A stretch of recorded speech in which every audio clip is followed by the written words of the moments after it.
Praise the lord. అందరికి కూడా వందనాలండి. జీసస్ లవ్స్ యూ ఫ్రెండ్స్ అనే యూట్యూబ్ ఛానల్ కి మిమ్మల్ని అందరినీ హృదయపూర్వకంగా స్వాగతిస్తూ ఉన్నాను. మరి క్రిందటి వీడియోలో మనము సర్మన్ ఆన్ ద మౌంట్, కొండ మీద ప్రసంగం, మత్తయి సువార్త 5వ అధ్యాయం నుంచి ఈ సర్మన్ ఆన్ ద మౌంట్ కి ఇంట్రడక్షన్, అలాగే మొదటి ధన్యత, ఆత్మ విషయంలో దీనులైన వారు ధన్యులు, పరలోక రాజ్యము వారిది అనే ఈ మొదటి ధన్యత గురించి మనం మాట్లాడుకోవటం జరిగింది. దయచేసి ఈ వీడియో చూడక ముందు ఆ వీడియో చూడాలని కోరుతూ ఉన్నాను. ఎవరైనా ఆ వీడియో మిస్ అయి ఉంటే కింద డిస్క్రిప్షన్ బాక్స్ లో లింక్ ఉంటుంది. క్లిక్ చేసుకుని మొదటి ధన్యత చూసిన తర్వాత మరి రెండో ధన్యతకు వద్దాం. ఈ రోజు ఈ వీడియోలో రెండో ధన్యత మనం చూద్దాం. అయితే ఈ ధన్యతకు వెళ్లే ముందు కింద డిస్క్రిప్షన్ బాక్స్ లో జీఎస్ లవ్స్ యూ ఫ్రెండ్స్ అనే వాట్సాప్ ఛానల్ లింక్ కూడా ఉంది. ఆసక్తి ఉన్న వాళ్ళు దయచేసి ఆ లింక్ మీద క్లిక్ చేయండి. సో మీరు వాట్సాప్ ఛానల్లో కూడా, వాట్సాప్ గ్రూప్ లో కూడా మీరు జాయిన్ అవ్వచ్చు. ఎవ్రీడే అప్డేట్స్ మీరు చూడొచ్చండి. మీ ప్రార్థన అవసరతలు ఏమైనా ఉన్నా కానీ దయచేసి ఆ వాట్సాప్ గ్రూప్ లో మీరు షేర్ చేసుకోవచ్చు, లేదా ఆ నెంబర్ కి మీరు పర్సనల్ గా షేర్ చేసినా మీ అందరి కొరకు ప్రార్థించడం జరుగుతుంది. మరొక రిక్వెస్ట్ ఏంటి అంటే, మీరు వీడియో చూస్తున్నారు, మంచిది. ఈ వీడియో వాక్యానుసారంగా మిమ్మల్ని కొంచెం దేవుని వైపుకు నడిపిస్తున్నట్లయితే దయచేసి ఈ వీడియోను లైక్ చేయండి, షేర్ చేయండి. అలాగే ఈ ఛానల్ ని సబ్స్క్రైబ్ చేసుకోని వాళ్ళు దయచేసి సబ్స్క్రైబ్ చేసుకోండి. మీ స్నేహితుల్ని, మీ కుటుంబ సభ్యులను కూడా ఇన్వైట్ చేసి వారిని కూడా సబ్స్క్రైబ్ చేసుకోమని చెప్పండి. మీరు లైక్ చేయటం వల్ల యూట్యూబ్ ఈ వీడియోని అనేకులకి, చాలా మందికి ఫార్వర్డ్ చేస్తుంది కాబట్టి చాలా మందికి మీరు వాక్యాన్ని వినిపించిన వాళ్ళు అవుతారు. సో ప్రత్యేకంగా కానీ పరోక్షంగా కానీ మనందరం కూడా దేవుని సేవ చేయాలి. ఈ వాక్యాన్ని ఎంతో మందికి మీరు వినిపింప చేసినట్లయితే మీరు కూడా దేవుని సేవలో పాలిభాగస్తులైన వాళ్ళే. మంచిది. మరి రెండో ధన్యత మనం వద్దాం. రెండో ధన్యత, దుఃఖపడువారు ధన్యులు, వారు ఓదార్చబడుదురు. బ్లెస్డ్ ఆర్ దోస్ హూ మౌన్, for they shall be comforted. మత్తయి సువార్త 5వ అధ్యాయం 4వ వచనం. మరి ఏంటి దుఃఖపడుట అంటే ఏంటి అనేది మనం చూసినట్లయితే, దుఃఖం ఈ లోకంలో మనం అనేక సందర్భాల్లో దుఃఖపడుతూ ఉంటామండి. మరి ప్రభువారు చెప్తుంది ఎలాంటి దుఃఖం గురించి ఇక్కడ చెప్తున్నారు అనేది మనం ఒకసారి పరిశీలన చేసుకుందాం.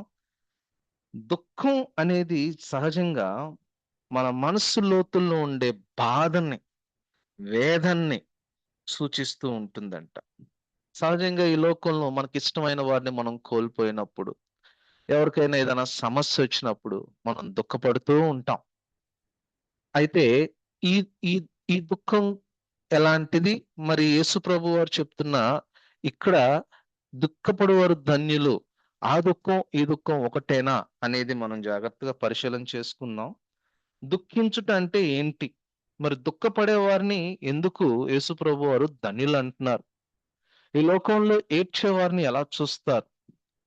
సహజంగా ఏడ్చే వాళ్ళ మీద ఈ లోకం కొంతమంది జాలి పడుతూ ఉంటారు, కొంతమంది విమర్శిస్తూ ఉంటారు. ఇలా రకరకాలుగా మనం గమనిస్తూ ఉంటాం. మరి ఇక్కడ యేసు ప్రభు వారు ఏ దుఃఖం గురించి చెప్తున్నారు అనేది గనక మనం పరిశీలన చేసుకున్నట్లయితే, యేసు ప్రభు వారు చెప్తున్న దుఃఖం మొదట మనం చేసిన పాపం గురించిన దుఃఖము. పాపం విషయమై దుఃఖపడువారు ధన్యులంటండి. పాప ప్రాయశ్చిత్తం విషయమై దుఃఖపడువారు ధన్యులు. ఎందుకు ఇంత ప్రత్యేకంగా యేసుప్రభు వారు చెప్తున్నారు అంటే, చాలా మంది పాపం చేసి ఒప్పుకోని వాళ్ళు ఉంటారు. అతిక్రమములు దాచిపెట్టువాడు వర్ధిల్లడు. మనం ఏ పొరపాటు చేసినా, దేవునికి అయిష్టమైన పని ఏది చేసినా, వాక్యానికి వ్యతిరేకమైనది ఏది చేసినా సరే, మనము దేవుని సన్నిధిలో దుఃఖపడాలి. దేవుని పాదాల దగ్గర దుఃఖపడాలి. ప్రభువా, నేను తప్పు చేశాను ప్రభువా, నన్ను క్షమించు ప్రభువా, నేను తొందరపడ్డాను ప్రభువా, నన్ను క్షమించు ప్రభువా అనే దుఃఖం, అనే దుఃఖభరితమైన ప్రార్థన మన నోటి వెంట రాకపోతే, మనం క్రైస్తవులము అని పిలువబడటానికి అర్హులము కాదు. We don't deserve to be called as Christians. So మొదటిది పాపం గురించి దుఃఖపడాలి మనం. మనసారా దేవుని పాదాల దగ్గర పడి బ్రతిమలాడుకోవాలి, ప్రభువా నన్ను క్షమించయ్యా అని చెప్పేసి. అలాగే మరి మారు మనసు పొందిన తర్వాత, పాపాలు ఒప్పుకున్న తర్వాత మన అనుదిన జీవితాల్లో ప్రతిదినం మన మాటల వల్ల కానివ్వండి, మన పనుల వల్ల కానివ్వండి, మన ఆలోచనల వల్ల కానివ్వండి, ఏదో ఒక సందర్భంలో మనం పరిశుద్ధాత్ముడిని దుఃఖపెడుతూ ఉంటాం. మరి బాధ పెట్టినప్పుడు కూడా, పరిశుద్ధాత్ముడిని మన క్రియల వల్ల మనం బాధ పెట్టినప్పుడు కూడా మనం చేయాల్సింది ఏంటి అంటే దుఃఖపడాలంట. దేవుని సన్నిధిలో దుఃఖపడాలి. ప్రభువా నన్ను క్షమించయ్యా అని చెప్పి దుఃఖపడటం నేర్చుకోవాలి. సహజంగా మారు మనసు అంటే ఏంటంటే, క్రైస్తవ్యంలో చాలా మంది అనుకునేది ఏంటంటే, నేను పాపాలు ఒప్పుకునే మొదటి రోజు దుఃఖపడి ఒక్కొక్క పాపం దేవుని సన్నిధిలో ఒప్పుకుంటే సరిపోతుందిలే, ఆ తర్వాత ఇక లైఫ్ టైం నేను ఏడవాల్సిన అవసరం లేదు అని చెప్పేసి అనుకుంటాం. కానీ ప్రతిదినం దేవుని రక్తం చేత మనం శుద్ధి చేయబడాలి, మనం మరణించే వరకు. కాబట్టి ప్రతిదినం మనమేమి నీతిమంతులం కాదండి. ప్రతిరోజు ఏదో ఒక విషయంలో మనం పరిశుద్ధాత్మని దుఃఖపెడుతూనే ఉంటాం. మన మాటల ద్వారా కానివ్వండి, మన క్రియల ద్వారా కానివ్వండి, మన తలంపుల ద్వారా కానివ్వండి. సో మొదటిగా వీటి విషయమై దుఃఖపడాలి మనం. వీటి విషయమై దేవుని పాదాల దగ్గర దుఃఖపడితే చాలా మంచిది. మరి దుఃఖపడువారు ధన్యులు. దుఃఖం ఎందుకు ధన్యమైనది? Why mourning is called as blessed అంటే, చూడండి, దుఃఖం పశ్చాత్తాపానికి దారి తీస్తుందంటండి. అంటే మనం దేవుని వైపు తిరుగుతూ ఉంటాం. ప్రతిదినం, ప్రతి నిమిషం దేవుని వైపు తిరుగుతూ ఉంటాం. మరి రెండోది, ఎందుకు ఇది ఎంత బ్లెస్డ్, ఎందుకు ధన్యమైంది అంటే, ఆ, మనిషి జీవితంలో అతి పెద్ద పాపం, పాపాన్ని పెద్ద చిన్న అని విభజించడం నా ఉద్దేశం కాదు. అయితే మనిషి జీవితంలో ఉన్న గర్వాన్ని తొలగిస్తుంది. జనరల్ గా ఆత్మ విషయంలో గర్వం ఉన్న వాళ్ళు దుఃఖించలేరు. అందుకనే దీన్ని మొదటి ధన్యతతో మ్యాప్ చేసుకుందాం. మొదటి ధన్యత ఏంటి అంటే, ఆత్మ విషయంలో దీనులైన వారు ధన్యులు. మరి ఆ దీనత్వం ఎలా కనపడాలి అంటే, రెండో ధన్యత, దుఃఖపడువారు. దీనులైన వారు దుఃఖపడతా ఉంటారంట. సో ధన్యత, ఎందుకు ఇది ధన్యత కలిగినది, ఎందుకు ఇది బ్లెస్డ్ అంటే, పశ్చాత్తాపాన్ని ఇస్తుంది, మన హృదయంలో ఉన్న గర్వాన్ని తొలగిస్తుంది. ఎప్పుడైతే మన హృదయంలో ఉన్న గర్వం తొలగిపోతుందో, మనల్ని దేవునికి చాలా దగ్గర వ్యక్తులుగా చేస్తుంది. దేవునికి దగ్గరగా జీవించే వ్యక్తులు, దేవునికి సమీపస్తులు ధన్యులు. దేవునికి దగ్గరగా జీవించడం అంటే ఆదివారం కేవలం వాక్యం వినటం, దేవుని దగ్గరగా జీవించడం అనిపించుకోవద్దు. చాలా మంది వాక్యం అయిపోయిన తర్వాత ఉద్రేకంతో దుఃఖిస్తూ ఉంటారు. అది కాదండి. హృదయ లోపల నుంచి దుఃఖించాలి. ప్రభువా, వాక్యం విన్నప్పుడు వాక్యం విన్నప్పుడు ఆ వాక్యం మనతో ఏదో ఒక సందర్భం ద్వారా మనతో మాట్లాడినప్పుడు, మన హృదయంలో ఉన్న పాపాన్ని గుర్తు చేసినప్పుడు మన హృదయం అంతటితో దుఃఖపడతాం చూసారా, అది. సో దుఃఖపడువారు ధన్యులు, వారు ఓదార్ ఓదార్పు నొందెదరు. ఈ లోకంలో మనల్ని ఓదార్చడానికి ఎంతో మంది ఉండి ఉండొచ్చు, కానీ ఆ ఓదార్పు అంతా కూడా తాత్కాలికమైన ఓదార్పే. ఈ లోకంలో మనల్ని ఓదారిస్తే అది తాత్కాలికమైన ఓదార్పే. ఆ దుఃఖం తాత్కాలికంగా పోతుంది. సమస్యలు వస్తాయి ఈ లోకంలో. మనం అనేక సందర్భాల్లో తల్లిదండ్రులు పిల్లలను బట్టి దుఃఖిస్తూ ఉంటారు, వాళ్ళ ప్రవర్తన బట్టి దుఃఖిస్తూ ఉంటారు, లోకంలో వచ్చే సమస్యలను బట్టి దుఃఖిస్తూ ఉంటారు. ఈ దుఃఖం మనల్ని ఎప్పుడన్నా మనుషుల వద్దకు తీసుకుని వెళ్తే, చాలా మంది ఓదార్చే మనుషులు ఉన్నారు, చాలా మంది కౌన్సిలర్స్ ఉన్నారు. అయితే ఇది తాత్కాలికమైందని నేను చెప్తూ ఉన్నాను. ఎప్పుడైతే మన సమస్యను తీసుకొచ్చి దేవుని పాదాల దగ్గర పెడతామో, దెన్ అది శాశ్వతమైన పరిష్కారానికి మనకి దేవుడి నుంచి వస్తుంది. సో తాత్కాలికమైన పరిష్కారాలు, తాత్కాలికమైన సొల్యూషన్స్ మనుషులు ఇస్తారు. కొంతమంది ఏం చేస్తారు అంటే, బాధ వచ్చినప్పుడు చాలా మంది క్రైస్తవులు కూడా ఏదో మారు మనసు పొందని వాళ్ళు ఏం చేస్తారంటే, బాధ రాగానే మందు తాగి ఆల్కహాల్ తీసుకుని ఆ బాధను మర్చిపోదాం అనుకుంటారు. మరి ఆ తీసుకున్నంతసేపు మర్చిపోతారేమో, ఆ రాత్రి ప్రశాంతం పడుకుంటారేమో, మరి నెక్స్ట్ రోజు ఉదయాన్నే మరలా ఆ సమస్య మనల్ని వెంటాడుతూనే ఉంటుంది కదా. కొంతమంది సమస్యలు వచ్చినప్పుడు, దుఃఖం వచ్చినప్పుడు అది మర్చిపోవటానికి చక్కగా ఏదైనా సినిమా చూద్దాం, ఒక 3 గంటలు టైం పాస్ అయిపోయిద్ది అని చెప్పేసి అనుకుంటారు. 3 గంటలు మీరు ఆ సమస్యను మర్చిపోతారేమో, నేను కాదంటలేదు. మరి 3 గంటల తర్వాత మరలా ఆ సమస్య మనకు గుర్తొస్తే మన హృదయంలో ఆందోళన వస్తుంది, తొందరపాటు వస్తుంది, అంతేగాని పరిష్కారం రాదు. సో ఈ లోకరీతిగా నువ్వు ఏ పద్ధతి అమలుపరుచుకున్నా నీ దుఃఖాన్ని తొలగించుకోవటానికి అది తాత్కాలికమే, ఇట్ ఈస్ టెంపరరీ. కానీ దేవుని పాదాల దగ్గరకు వచ్చి దుఃఖిస్తే ఇది చాలా మేలు, ధన్యత, ధన్యులు. ఎందుకంటే వాళ్ళు ఓదార్పు నొందెదరు. దేవుడి దగ్గర నుంచి వచ్చే ఓదార్పు మామూలుగా ఉండదండి. It's a permanent permanent solution for all our problems. ఇంకొంతమంది ఏం చేస్తారు అంటే, సమస్య రాగానే ఇక ఈ జీవితం మనకి ఎందుకని సూసైడ్ చేసుకోవాలనుకుంటారు, సూసైడ్ చేసుకుంటారు. మై ఫ్రెండ్స్, దయచేసి గుర్తుపెట్టుకోండి, ఒక ఫిలాసఫర్ ఏమని చెప్తారు అంటే, suicide is a permanent solution for a temporary problem. ఆత్మహత్య అనేది శాశ్వతమైన పరిష్కారం అంట. దేనికి? టెంపరరీ సమస్యకి, తాత్కాలికమైన సమస్యకి ఇది శాశ్వతమైన పరిష్కారం. సమస్య ఏమో చిన్నది, తీసుకున్న సొల్యూషన్ ఏమో పెద్దది. ఎంతమంది వారి జీవితాలు పాడు చేసుకుంటూ ఉన్నారు, ఎంతమంది యవనస్తులు ఈ మధ్య సూసైడ్ టెండెన్సీకి వెళ్ళిపోతూ ఉన్నారు.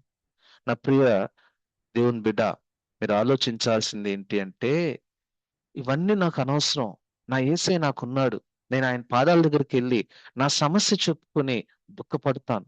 మనుషుల దగ్గరికి వెళ్ళటం కంటే, గొప్ప వాళ్ళ దగ్గరికి వెళ్ళటం కంటే, రాజుల దగ్గరికి వెళ్ళటం కంటే దేవుని పాదాల చెంతకు వెళ్ళటం ఎంత ధన్యత అండి. దేవుని పాదాల చెంతకు వెళ్ళి సమస్య చెప్పుకొని దుఃఖించినప్పుడు దేవుడు మనకి ఎంత సహాయం చేస్తారో తెలుసా. దేవుడు వాళ్ళు ఓదార్పు నొందెదరు, దేవుడు వాళ్ళని ఓదారుస్తారంట. చూడండి, మన క్షమాపణ ద్వారా మనకు ఓదార్పు కలుగుతుంది, మన హృదయం ఎంత తేలిగ్గా అయిపోతుందో.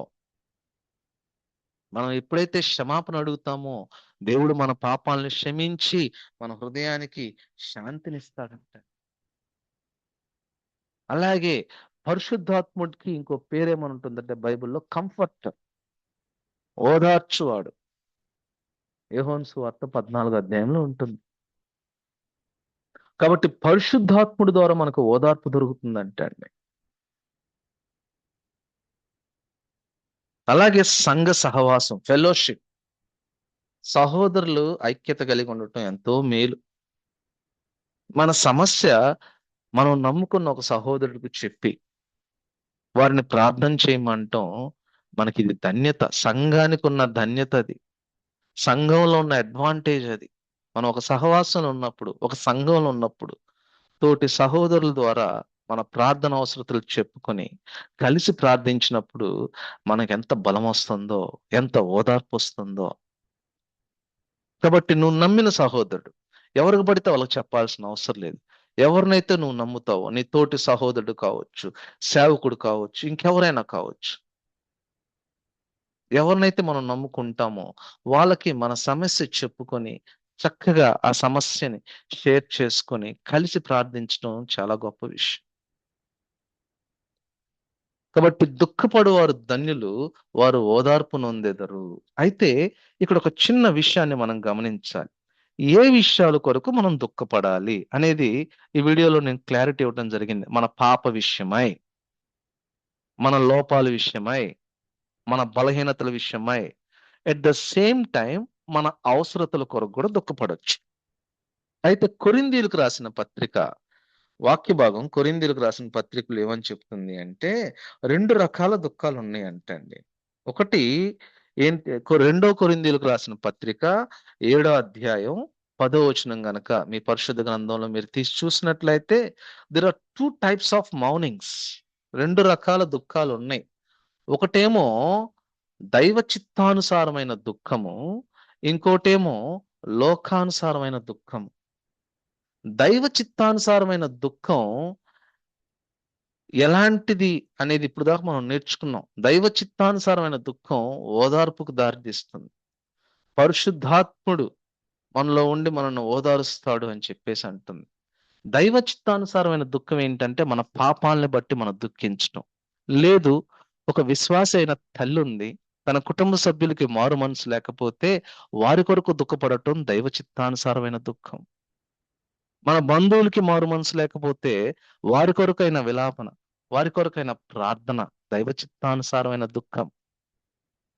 ఇవన్నీ కూడా దేవుడి దృష్టిలో దేవుని పాదాల దగ్గరికి వెళ్ళి దుఃఖపడినప్పుడు ఓదారుస్తాడు. మన కుటుంబ సభ్యులకు రక్షణ ఇస్తాడు, మన అవసరతలు దయచేస్తాడు, మన తోటి వారికి రక్షణ ఇస్తాడు. ఇది ఓదార్పు అంటే. అయితే అయితే మరి లోకానుసారమైన దుఃఖం అంటే ఏంటి అంటే ఇతరులను చూసి కుళ్ళుకుంటూ దుఃఖించటము, జలస్. ఏమండి, ఇది చాలా చాలా కామన్ అయిపోయింది ఈ రోజుల్లో. ఇతరుల యొక్క ఎదుగుదల చూసి తట్టుకోలేక దుఃఖించటం, ఇది కుటుంబాల్లో సర్వసాధారణం అయిపోయింది, ఉద్యోగ స్థలాల్లో సర్వసాధారణం అయిపోయింది.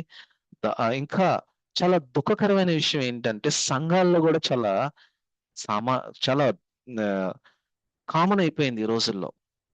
ఏమండి, మన పక్కన కుటుంబం బాగుంటే మనం చూసి ఓర్చుకోలేని పరిస్థితి, మన బంధువుల్లో ఎవరైనా స్థితి బాగుంటే మనం చూసి ఓర్చుకోలేని పరిస్థితి. ఇది లోకానుసారమైన దుఃఖము. లోకానుసారమైన దుఃఖము మరణాన్ని తీసుకొస్తుందంట అండి, డెత్ తీసుకొస్తుందంట. మన ఉద్యోగ స్థలాల్లో మనం ఇతరుల యొక్క ఎదుగుదల చూసి ఒకవేళ ఓర్వలేని పరిస్థితిగా ఉంటే గనక ఇది లోకానుసారమైన దుఃఖం. మన బిడ్డలకి మించి అవతల వాళ్ళ బిడ్డలకి మంచి ఆశీర్వాదాలు వస్తే చాలా మంది క్రైస్తవ తల్లిదండ్రులు తట్టుకోలేని పరిస్థితి. మన బిడ్డల కన్నా వేరే వాళ్ళ బిడ్డలకి ఎక్కువ మార్కులు వస్తే జీర్ణించుకోలేని పరిస్థితి. ఏమండి, ఇతరుల యొక్క మేలుని బట్టి మనం హర్షించాలి, కృతజ్ఞతలు తెలియచేయాలి. అట్ ద సేమ్ టైం ప్రభువా నా బిడ్డకు కూడా దయచేయి ప్రభువా, నాకు కూడా దయచేయి ప్రభువా అని అడగటం నేర్చుకోవాలి. అంతేగాని వారి యొక్క ఎదుగుదలను చూసి మనం తట్టుకోలేకపోతున్నాము అంటే ఇది లోకానుసారమైన దుఃఖం. సో చాలా బాధాకరమైన విషయం ఏంటి అంటే సంఘాల్లో కూడా వచ్చేసింది. ఏమండి, సంఘాల్లోకి ఎలా వచ్చేసింది అంటే ఎవరన్నా మనకన్నా మంచిగా పాటలు పాడితే మనం తట్టుకోలేం, ఎవరన్నా మంచిగా వాక్యం చెప్తే మనం తట్టుకోలేం. చాలా మంది సేవకులు ఇన్సెక్యూరిటీతో ఉన్నారు. అమ్మో, నాకన్నా వీళ్ళు వాక్యం బాగా చెప్తున్నారు కాబట్టి వీళ్ళకి అవకాశం ఇవ్వకూడదు. వాక్యం బాగా చెప్పటం బాగా చెప్పకపోవటం ఏమి ఉండదండి. దేవుడి యొక్క నడిపింపును బట్టి మన యొక్క మోకాలు ప్రార్థన బట్టి వెళ్ళిపోతూ ఉంటుంది. పరిశుద్ధాత్ముడు సహాయం చేస్తూ ఉంటారు. లోకానుసారమైన భయం,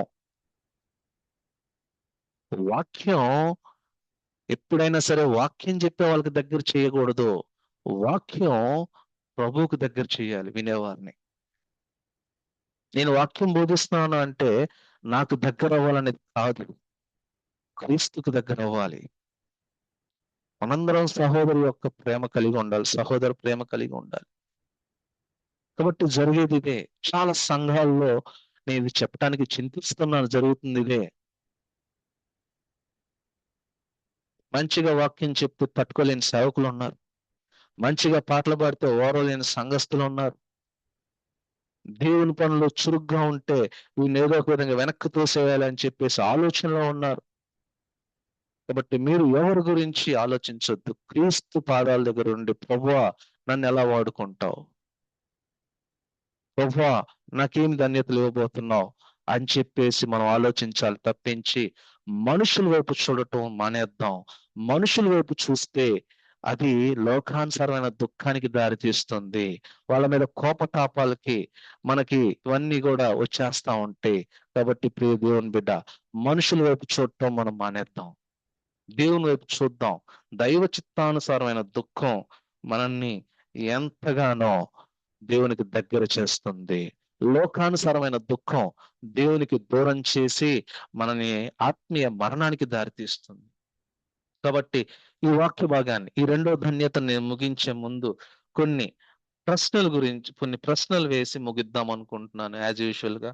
మొదటి ప్రశ్న ఏంటంటే, నా పాపం గురించి నేను నిజంగా దుఃఖిస్తున్నానా, లేదా దాని పరిణామాల గురించి మాత్రమే బాధపడుతున్నానా?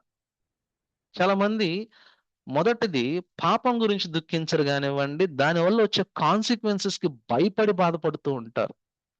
Forget about the consequences. ముందు చేసిన తప్పిదాన్ని బట్టి మనం బాధపడాలి. చేసిన తప్పును బట్టి దేవుని పాదాల దగ్గర బట్టి దుఃఖపడాలి. కాన్సిక్వెన్సెస్ గురించి కాదు.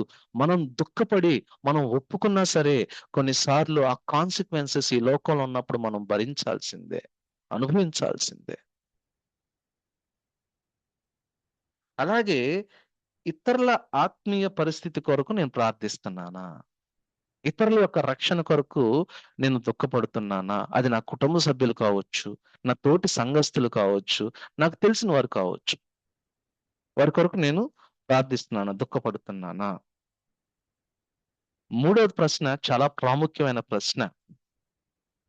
ఇతరుల యొక్క ఎదుగుదల, అది లోకంలో కావచ్చు, కుటుంబంలో కావచ్చు, మన జాబ్ ప్లేసెస్ లో కావచ్చు, మన సంఘంలో కావచ్చు. వారి యొక్క ఎదుగుదల చూసి నేను లోకానుసారమైన దుఃఖం నాలో కలిగి ఉంటుందా? తట్టుకోలేని పరిస్థితి నాలో ఉందా? ఇలాంటి దుఃఖం ఉంటే దాన్ని తొలగించాలి. నా పశ్చాత్తాపం నా జీవితంలో మార్పును తీసుకురావాలి. కాబట్టి ప్రియ దేవుని బిడ్డలారా, దుఃఖపడేవారు ధన్యులు, వారు ఓదార్పు నొందెదరు. దయచేసి దైవ చిత్తానుసారమైన దుఃఖాన్ని అలవాటు చేసుకుందాం. చిన్న ప్రార్థన చేసుకుందాం. ప్రార్థన చేసుకునే ముందు మరొక మారు మీ అందరిని రిక్వెస్ట్ చేస్తున్నాను, ఈ వీడియోను లైక్ చేయండి, షేర్ చేయండి. అనేకులకి షేర్ చేసి మీరు కూడా ఈ పని విషయంలో దేవుని పనిలో పాలుభాగస్తులవమని కోరుతూ ఉన్నాను. కృప కలిగిన దేవా, ప్రేమ కలిగిన తండ్రి, పరిశుద్ధుడా, మీ పాదాలకు వందనాలు ప్రభువా. రెండో ధన్యత మేము వినటానికి మీరు మాకు అనుగ్రహించిన కృపను బట్టి స్తోత్రాలు. మమ్మల్ని కూడా దైవ చిత్తానుసారమైన దుఃఖం మా హృదయంలో ఎల్లప్పుడూ ఉంచండి. ఆ దుఃఖపడేవారు ధన్యులు. మీ పాదాల చెంతకొచ్చి మా పాపాన్ని బట్టి, మా బలహీనతను బట్టి, మా అవసరతను బట్టి దుఃఖపడేవారుగా చేయండి. లోకానుసారమైన దుఃఖం, ఇతరుల యొక్క ఎదుగుదల చూసి ఒకవేళ మేము తట్టుకోలేక అవుట్ ఆఫ్ జెలస్ మేము దుఃఖపడుతూ ఉన్నట్లయితే మమ్మల్ని క్షమించి, తట్టుకోలేని స్థితి మాలో ఉంటే క్షమించి ప్రభా, ఇతరుల ధన్యతల కొరకు కూడా కృతజ్ఞతాస్థుతులు చెల్లించగలిగిన గొప్ప హృదయం నాలో మాలో మెండుగా అనుగ్రహించమని యేసయ్య అతి పరిశుద్ధమైన నామములో అడిగి వేడుకొని ప్రార్థిస్తున్నాను తండ్రి. ఆమేన్. Praise the lord.